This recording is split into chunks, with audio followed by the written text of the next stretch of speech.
El motor de este Field Capital Talks, consejero delegado y fundador de Field Capital, ¿qué tal? Hola, buenas tardes. Hoy vamos a mirar Estados Unidos. Bueno, siempre hemos tenido, de hecho en Field Capital lo tenemos de referencia a Estados Unidos como el mercado que va por delante de nosotros, ¿no? O sea, sobre todo en temas financieros han tenido una capacidad, unas ideas y sobre todo lo que tienen es un tamaño tan imponente que hacen cosas y sobre todo una cosa importantísima que es que piensan en el cliente, ¿no? Y el cliente es la gran referencia, el gran interesado en la inversión y sobre todo el gran interesado en la formación, ¿no?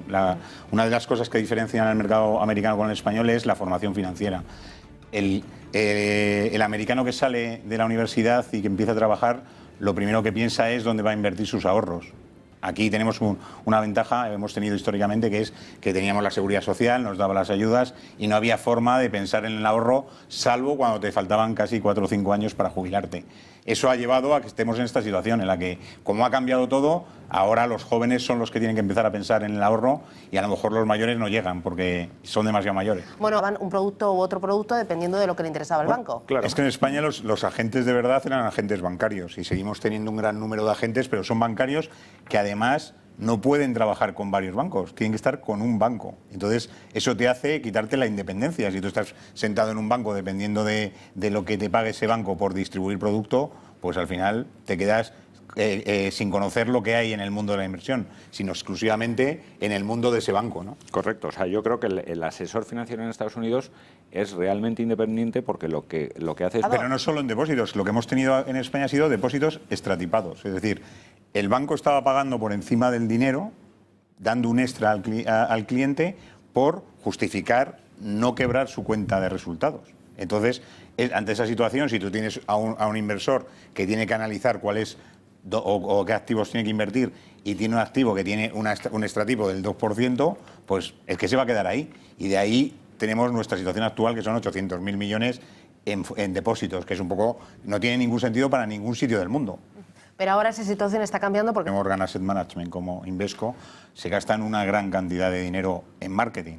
En marketing directo al cliente final. O sea que hay un tío en Estados Unidos que es un inversor que está sentado en su casa y sabe que es Invesco y sabe lo que es JP Morgan Asset Management. En España estamos lejísimos de eso. O sea, el cliente final, el que compra el fondo, efectivamente lo compra a estos señores porque viene influenciado por un banquero que se ha sentado con ellos y conoce el producto. El gran cambio tiene que venir de esa mano, de que al final el producto lo elija el inversor, porque sea un producto que se ponga en competencia a todos ellos y que ese inversor pues tenga la capacidad de saber que hay cosas buenas, hay cosas malas, pero que hay en definitiva una gran amplitud de fondos. Porque aquí en España el inversor no elige, no decide. Es que en muchos casos no tiene esa capacidad. Es que no tiene esa cultura, para empezar. Es decir, efectivamente... Perdona que te interrumpa. Claro. MiFID II nos va a traer un avance sobre eso. Y lo que de verdad nos trae que el cliente final invierta y conozca el producto es que se abra la mano a gestoras independientes. O sea, si tú analizas cuál ha sido el mundo de los fondos de inversión en España en los últimos 15 años, es que no ha habido gastos de publicidad en producto fondo de inversión. Pero claro, no ha habido, por las grandes entidades financieras españolas no se han gastado publicidad en asesorar o decir a sus clientes que compren fondos. Y entonces, pues efectivamente ese ahorro que tienen en publicidad lo tienen porque la gran masa de dinero invertido en fondos, que podemos valorar en 300 y pico mil millones final de euros, está controlada por las entidades financieras y no quieren perder parte porque el movimiento que venga, o sea, y eso es clarísimo, al que vamos es que van a perder cuota, no van a ganar cuota porque tienen lo máximo. Cuando entre la publicidad, entren los agentes internos, externos y entren los independientes, que son estos señores al final, porque estos señores, su JP Morgan Asset Management es independiente del banco. Invesco no tiene ni siquiera banco detrás. Entonces, están vendiendo su producto y van a tener la necesidad de explicar al cliente final cuál es su producto. Pero el cliente final se tiene que poner las pilas. Lo vemos a diario, porque al final el modelo Field Capital se basa sobre todo en reconocer a cada cliente individualmente en función de una clave, que es, o sea, hacemos 10 preguntas que son las que hacen su perfil de riesgo y luego, sobre ese perfil de riesgo, damos una rentabilidad esperada y un horizonte temporal de inversión. ¿Qué nos está pasando en los últimos tiempos? Ya tenemos más de 10.000 personas que se han registrado, pues 3.000 y pico clientes, que hay muchos de ellos que ya llevan 2 años con nosotros, porque la herramienta ya lleva 2 años en funcionamiento. Y la gran pregunta es, de muchos de ellos, ¿por qué nuestra cartera más defensiva tiene un horizonte temporal de 18 meses. No pueden entender que se pueda invertir a menos de 18 meses. O sea, que decir, oye, ¿qué efectivamente me va a pasar mañana? Si tú tienes un horizonte temporal de 18 meses, voy a estar preocupado. Alguien que entra hoy, ¿por qué le va a afectar lo que pase mañana con Inglaterra? Pues si está pensando que necesita 2 años de permanencia en una cartera, además una cartera acompañada, ¿no? No consiste solo en que le damos la cartera y ya está, sino que vas acompañándole. O sea, si Brexit efectivamente significa mañana algo, pues lo que le diremos, le mandaremos un mensaje diciendo, oye, revisa tu situación, porque a lo mejor tu riesgo de hace una semana no es el mismo que el de dentro de una semana. Pero no por eso tienes que estar abandonado y decir, es que todos los días tengo que entrar, mirarlo y además justificar todo lo que estoy haciendo. Yo creo que la inversión consiste en, sobre todo si no eres un profesional y lo que estás haciendo es invirtiendo tus ahorros, pues dejárselo en manos de alguien que sí es profesional y que te va a acompañar durante toda tu inversión. A mí antes, para aquellos que nos estén escuchando, Antonio, RoboAdvisor, qué nombrecito, cuéntame qué son los RoboAdvisor. Bueno, los RoboAdvisor son herramientas de asesoramiento automático. Se llaman robot porque está robotizado, pero en realidad intervienen los humanos a la hora de definir las estrategias que existen dentro, ¿no?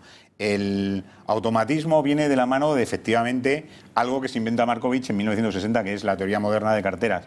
Y algo muy sencillo como es, cada uno tenemos nuestra distribución efectivamente buena de nuestro patrimonio en función, nosotros lo hemos marcado de 3 activos, que son bonos, bolsa y mercados monetarios, y esa distribución te hace que tengas una rentabilidad esperada y un horizonte temporal de inversión.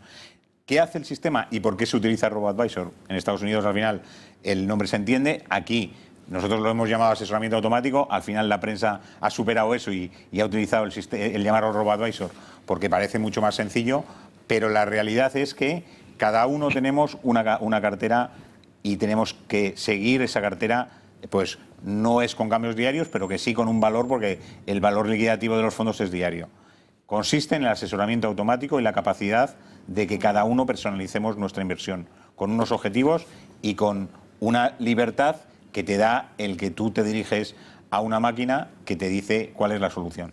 Bueno, el elemento clave ahí es efectivamente que los costes, hasta ahora, y lo hemos hablado antes, en España están ocultos. O sea, tú puedes pensar que no pagas nada y resulta que a lo mejor estás pagando 1.500, 2.000 euros al año en una cartera de 60.000 euros. El problema que está es que los costes, al no estar establecidos y no estar conocidos, no tienen ni idea con qué compites. Cuando se hace la luz y empiezas a ver pues que uno cobra 50, otro cobra 100 y otro cobra 2.000, pues si tú podrás pagar el servicio de 2.000 si estás dispuesto a que o valoras que ese servicio es bueno. El RoboAdvisor no viene para eliminar el asesoramiento financiero de los asesores, viene para complementar eso y que todo sea por el bien del cliente, que es el que necesita la forma. Bueno, RoboAdvisor allí en Estados Unidos. Bueno, el primero se lanza en el 2012, o sea, que no te creas que la historia. Nosotros nos aprobó la Comisión Nacional del Mercado de Valores en el 2014, o sea, que van 2 años, pero es que esto es muy rápido, ¿no? Y sí que es verdad que lo que al final significa los RoboAdvisor en Estados Unidos es llegar a un montón de gente que está fuera de las bancas privadas porque tienen unos costes altísimos, ¿no? Entonces, el modelo es un modelo pues masivo en el que el automatismo y sobre todo los sistemas algorítmicos y la robotización del asesoramiento implica que alguien pueda hacerlo y además no le tenga que dedicar mucho tiempo. O sea, no tienes que ir al banco a ver a tu banquero, no tienes que ir a la sucursal, sino que en el fondo estás asesorado desde un modelo online en tu casa y te está diciendo continuamente qué es lo que tienes que hacer, ¿no? O sea, no continuamente porque no es un modelo de trading, es un modelo de asesoramiento que normalmente, como te he dicho antes, para el cliente más defensivo tiene un horizonte temporal pues casi de 2 años, ¿no? O sea, no es una cosa que estés diciendo entras todos los días y te está cambiando la recomendación, sino lo que intenta es asignar a cada cliente cuál es realmente su cartera eficiente y acompañarle durante ese tiempo. ¿Y el RoboAdvisor viene a complementar la distribución aquí de los fondos de inversión o viene a sustituir la forma de distribuir fondos de inversión? Bueno, nosotros queremos cambiar la distribución, ¿no? y que nos acompañen las grandes casas y las grandes gestoras de fondos en ese modelo, que es decir, acercar los fondos de inversión al inversor, ¿no? Que ahora están como todavía muy lejos. Porque en medio hay una estructura que se está llevando muchísimos recursos y muchos ingresos y que no quiere que se unan. Pero es complementario, ¿no, Javier? Te lo digo porque sí. antes ponías el ejemplo del médico. Dependencia. O sea, yo al final, como mi único ingreso viene de la mano del cliente, al final tengo absoluta libertad para decirle lo que yo creo que necesita, ¿no? Cuando tienes un sesgo porque estás asignado a una red bancaria o porque estás asignado a un determinado distribuidor o porque sencillamente estás cobrando retrocesiones, ¿no? Que eso es un problema que tenemos también. En la parte del asesor financiero que no le muestra al cliente la realidad de su vida, que es, oye, yo te cobro poco, pero resulta que además estoy cobrando ese rebate que me permite sobrevivir. Ese gran problema que lo tenemos en España es precisamente porque el cliente final nunca le ha dicho a nadie que tiene que pagar, ¿no? Y cuando te sientas delante de él y le dices, oye, tienes que pagar un asesor financiero automático que se llama Phil Capital y te cuesta 150 euros al año. 150 euros al año. Le parece carísimo, ¿sabes? Y dice, pues es que no puede ser, porque es que esto no me cuesta nada. Nosotros hacemos encuestas semanales en las puertas de las sucursales preguntando a la gente que sale, ¿tiene usted fondos? Sí. ¿Cuánto le cuesta? No, si no me cuesta nada. Y preguntáis, ¿por qué tienes un fondo de inversión? Sí, tengo aquí a un señor que me asesora. ¿Y cuánto le cuesta? No, aquí, si el banco no me cobra nada. Pues efectivamente ese es el problema, que es la formación financiera. Si nosotros trabajásemos mucho más en saber, oye, es que no te da nadie un servicio gratis en ningún sitio. Claro. O sea que, lógicamente, si entras en la sucursal y hay 5 empleados, pues tendrán que cobrar. Si resulta que el banco no cobra nada de nadie, pues ¿cómo vas a mantener a esos 5 empleados?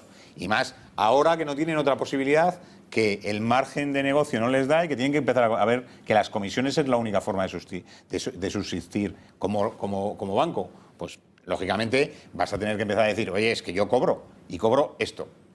Además, si te exige MiFID enseñárselo todos los 31 de diciembre que he cobrado tanto, pues no tiene más remedio. O sea, aquí yo creo, Susana, que lo que tiene que calar... A un 1,5% de su máximo histórico. O sea, y encima si le metes inflación, pues mucho más. Estamos en un momento en el que cualquier tío que haya entrado en toda la historia gana dinero, ¿eh? O sea, y tienes una historia de la bolsa de los de 150 años. Eso es clarísimo. O sea, el riesgo está relacionado con la rentabilidad. Y si tú cuanto más alargues tu horizonte de inversión, pues probablemente tengas más rentabilidad.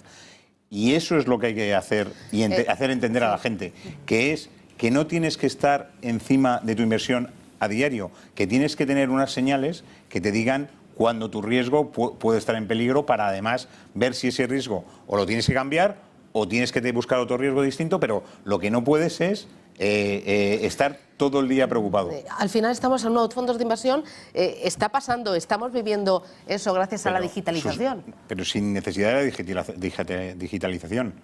Ahora mismo, según Inverco, hay 7,5 millones de españoles que tienen participaciones en fondos. Y fíjate, me parece poco. Pero bueno, poco, 7,5 millones es un número espectacular, ¿eh? O sea que tú, 7,5 millones de personas... Bueno, pero aún así también, si te ves los balances de Inverco dice que todavía el 40% de nuestros ahorros lo tenemos colocado en depósitos. Somos muy, muy conservadores. Y no sé si es el 10-12% solo en fondos de inversión, luego el resto queda en renta fija, en pensiones, pero todavía la parte de la tarta es muy pequeñita, aprovechando la fiscalidad del fondo de inversión. Y como decía, que llegas a cualquier mercado, a cualquier activo, que mi fondo de inversión donde yo invierto puede ser el mismo que en el que invierte el señor Amancio Ortega. Es que se populariza. Pero te lo digo comparando los 7,5 millones de personas que tienen fondos de inversión contra el 1 millón que tiene bolsa. Bueno, aunque hay muchos que tienen un fondo y no lo saben también. Claro, eso es lo que pasa. O sea, eso es lo que... El gran problema es que hay mucha gente que tiene fondos y no sabe que lo tienen. Y sin embargo hay 1 millón de personas que tienen inversión en bolsa. Y lo saben. Fíjate, 1 millón contra 7,5 millones. Y sin embargo esos están encima. Porque significar que comprar bolsa es algo que haces conscientemente. 7,5 millones de personas que tienen fondo de inversión, hay muchos de ellos que no son conscientes que tienen fondos. Yo, en cualquier caso, Ahora mismo tienen una obligación moral con sus clientes, que son los partícipes del fondo. Y yo creo que ahí hay una parte muy importante que no destacamos. O sea, que yo creo que al final en España tenemos 25.500 fondos traspasables, o sea, de casi 300 gestoras distintas. Esa gente que trabaja ahí sobre la toma de decisiones son gente que se estudia los mercados, que tiene una capacidad de análisis y que a veces aciertan y a veces fallan, pero que hacen su análisis y no hacen las cosas a la ligera. Y mueven una cantidad y muy importante de dinero en todo el mundo. O sea que eso es lo que yo creo que también hay que destacar de los fondos de inversión, que están a manos de profesionales que hacen un esfuerzo por intentar que vaya bien, no solamente, o sea, que además de por los partícipes, por su propio futuro financiero, porque a muchos de ellos les pagan en función de los resultados. O sea que ahí tienes una serie de elementos que son claves para calificar que los fondos de inversión son algo importantísimo y que de verdad... Y no van a ser más, porque podemos pronosticar aquí... Cosa muy clara que va a ser el gran movimiento que es cuando al inversor con 10.000 euros en un depósito a un año le devuelvan 9.500. Y eso lo vamos a ver dentro de nada. Y ese es el movimiento en el que es cuando lo ves, cuando realmente sufres en tu carne que estás perdiendo dinero. Y ya los bancos en España lo están haciendo con los institucionales. O sea, a las empresas les están cobrando por el depósito. Todavía no se atreven a hacerlo con el cliente final, porque eso sí que saben que es un movimiento... O sea, el movimiento sustancial para que en el depósito se queden los 100.000 millones de liquidez que pasan en Italia, que pasan en Francia o que pasan en Alemania, y el resto vaya a instrumentos de inversión, los fondos de inversión. O sea que yo espero que en los próximos años 700.000 millones de esos 800.000 vayan a fondos. Quedan 3 minutos. Esto no se puede parar. No hay marcha atrás. No, porque... O sea, lo que antes hubiese tardado en recorrerse pues 20 años, ahora lo recorremos en 6 meses, ¿no? Y la tecnología trae algo a todo este sistema financiero que es rapidez, inteligencia, ¿no? Que al final la robótica... Transparencia.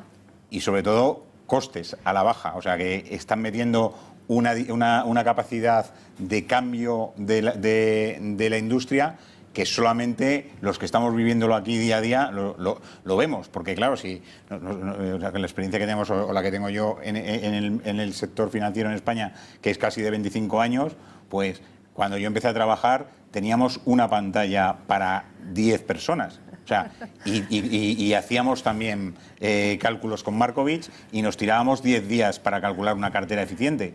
Ahora lo haces en una milésima y te puedes sacar 200 millones de carteras. ¿Eso quiere decir que hemos ganado? Hemos ganado en tecnología que ayuda, pero el que está siempre detrás es un humano. ¿Sabes? Un humano que piensa cómo se tiene que hacer eso, qué ventajas tiene y que analiza los cambios. Esa es la gran diferencia. Así que tú eres de antes del teletexto. Hombre, mucho antes. O sea, el teletexto ya era un avance tecnológico.